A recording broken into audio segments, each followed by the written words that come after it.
everyone, Captain Curran here. Today I'm going to talk about warm-up and cool-down exercises specific to running. So when we're talking about running, we're talking about just going out for an easy run or doing an interval workout. It's really important that we do a proper warm-up. And when we talk about a proper warm-up, we want to make sure that we do something that is dynamic. So a lot of people do static stretching. I think the Army on the whole has gone away from static stretching over the last several years, but people still kind of revert to that behavior. Before a PT test, you'll see people standing around in one place trying to warm up cold muscles. And studies have actually shown that doing static stretching before an exercise can actually decrease performance. So the purpose of doing a more dynamic workout is to really get your heart rate going a little bit, and also increase flexibility and circulation. So I'm going to run you through just a really quick 6 exercises that you can do. Some are focused on mobility, and then there's a few that are also focused on activating your glutes. And this is again something that you can do every day, and you can get in the habit of doing. It really will help you increase flexibility and also improve your form over time. All right, so the first exercise we're going to do is going to be a walking lunge. All right, so I'm sure everybody's familiar with a lunge, and for this, we want to make sure that every movement is really controlled to start, and then as you get comfortable with them, you can increase the speed of the exercise. So for this, obviously, we want to make sure that the knee is straight and that you're not going over your foot, and you just want to lower your back leg down. All right, and this is getting some really good glute activation. And for this one, you want to go nice and easy. There's no reason to go any faster than you need to. And you want to be really controlled. So you want to keep your core nice and straight. Work on your posture. You don't want to be leaning over like that. So again, go as slow as you need to go. All right? All right, so I think everybody's got the hang of that. Probably want to do, if you can, if you have the space for it, 10 down and 10 back. You should start to feel your heart rate get up a little bit. Again, make sure you keep that form in mind, keep your posture up, and really stay nice and slow and controlled when you're going down. All right, the next exercise we're gonna talk about is the hacky sack, all right? And for this exercise, we wanna stand straight, and we wanna bring our leg up into a 90-degree angle like that. Now, I'm pretty tight right now. I did a run a little while ago, but ideally, you want to be able to bring this as high as you can and touch it without having to lean over, okay? So again, we're talking about posture.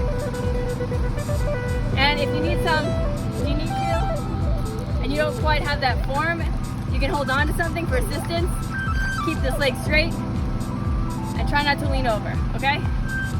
And this is gonna help open up our hips. And again, get our heart rate up a little bit, working on some flexibility, circulation. All right, so you can do 20 on each foot. And again, controlled motion to start, and then as you get comfortable, you can speed up. All right? All right, and then for our next exercise, we're gonna do the butt kick. So some people may have heard of the butt kick before. It's more of an agility workout, again, working on just getting your heart rate up a little bit. And again, for this one, we want to start with a controlled motion. So if you've never done this before, you can start with just a walk. You're going to take a step, and you're going to try to bring this heel up to your glute and reach forward. You might not be able to do it right away, but just practice.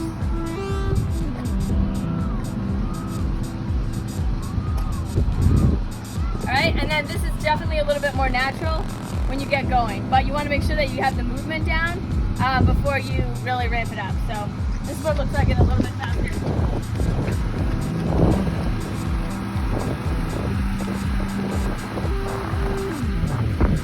And again, working on that posture. Keep your back and your chest nice and straight. Just like that. So if you can, 20 down, 20 back. And again, you should feel your heart rate kind of turn over a little bit. All right, and then the last exercise in this set, I'm just gonna do some leg swings. So for this one, it's really important. You don't want to lean over, and I think a lot of times people tend to do that if they're not comfortable with it. This is another one that helps to kind of open up your hips. So I definitely recommend starting, when you start this one, use something to hold on to. So a pole or a wall, anything like that.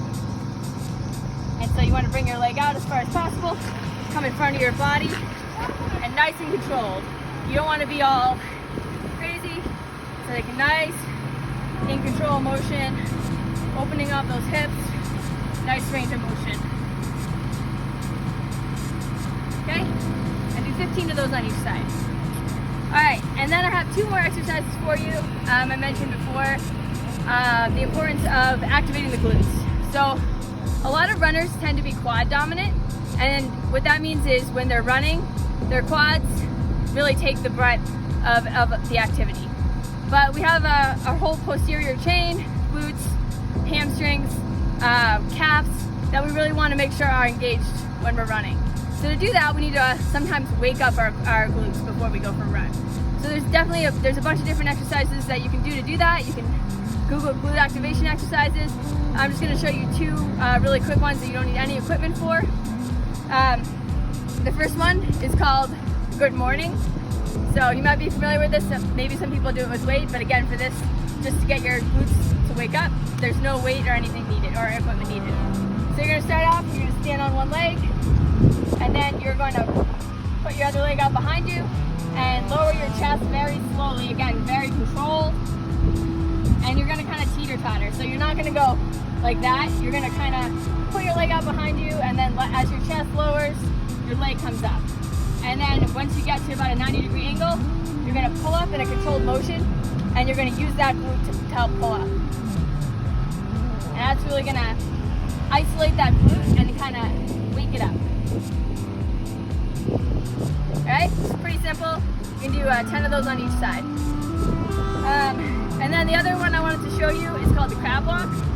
So you're going to stand like this, nice squatted position, and you're going to bring one leg to the other leg, keep that leg planted, out, in, out, in, out, in. Go the other way.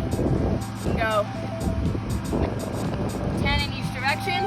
And for this, after you get used to the movement, you can even add a resistance band. Just kind of makes it more difficult. Engages those glutes a little bit more. So that's all I have for you in terms of a warm-up.